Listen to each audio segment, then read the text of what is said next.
সবাইকে নমস্কার। আজকে মঙ্গল গ্রহ নিয়ে কিছু বলবো। যা আপনি বিনা রত্ন ধারণ করে কীভাবে মঙ্গল গ্রহকে সরল পদ্ধতিতে এই গ্রহের প্রতিকার করবেন। দেখুন, আপনাকে 2 থেকে 3টি উপায় আমি বলছি, একদম ছোট। আপনার রত্ন লাগবে না, যদি রত্ন পরে থাকেন তাহলে এখনই খুলে ফেলুন। যে মঙ্গল গ্রহ আমাদের জীবনে অনেকটাই প্রভাব ফেলে, বিশেষ করে ছেলেদের, মেয়েদের বিশেষ করে বিয়ের ব্যাপারটা নিয়ে অনেকটাই বলে থাকে জ্যোতিষবিদরা। যে মঙ্গল মাঙ্গলিক, সপ্তমভাবে থাকলে মাঙ্গলিক হয়, চতুর্থ ভাগে মাঙ্গলিক হয়, অষ্টম থাকলে মাঙ্গলিক হয়, দ্বাদশ দশ থাকে মাঙ্গলিক হয়।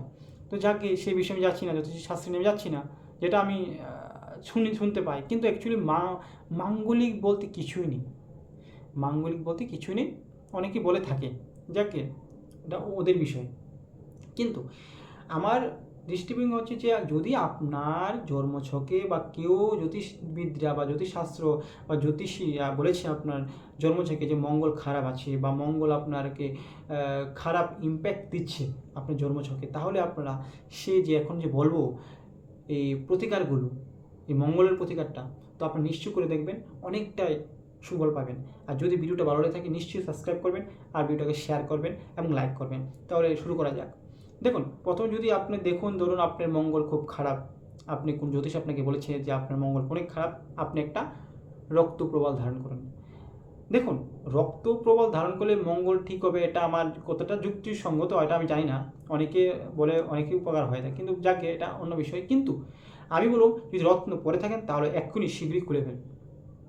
তো তার জন্য একটা সহজ পদ্ধতিতে আপনাকে একটা উপায় বলছি।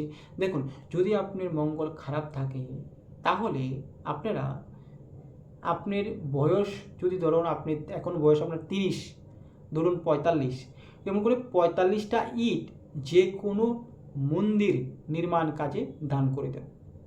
যে ইট দিয়ে আমরা ঘর বানাই, যখন আপনার আশেপাশে কোনো মন্দির হচ্ছে, যদি হনুমান মন্দির হয় তত আরও অনেকটা ভালো, তাহলে বা যে কোনো মন্দির, হনুমান মন্দির হয়তো আরও বেশ ভালো, যদি হয়তো হয়, না হলে যে কোনো মন্দির তৈরি করার সময় আপনার বয়স অনুযায়ী, আপনি যত বয়স ততটা ইট দান করে দেবেন।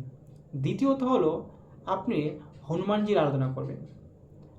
আপনি প্রত্যেক মঙ্গলবার, শনিবার দিন নিরামিষ খেয়ে সাত্ত্বিক আহার করে যদি হনুমানজির আরাধনা করতে থাকেন, তাহলে দেখবেন মঙ্গল আপনাকে আর কিছু করতে পারবে না। মঙ্গলের এত সঠিক সুন্দর প্রতিকার। মঙ্গলের অধিপতি দেবতা হচ্ছে হনুমানজি, কার্তিকজি। তো আমাদের ওয়েস্ট বেঙ্গল এবং অল ওভার নর্থ ইস্টে আমরা হনুমানকে পুজো করে থাকি, এবং ওভারঅল এখন তো চলছে, সারা বিশ্বে চলছে হনুমানজির পূজা, ভারতবর্ষ চলছে। তো আমি বলছি, আপনার হনুমানজির পূজা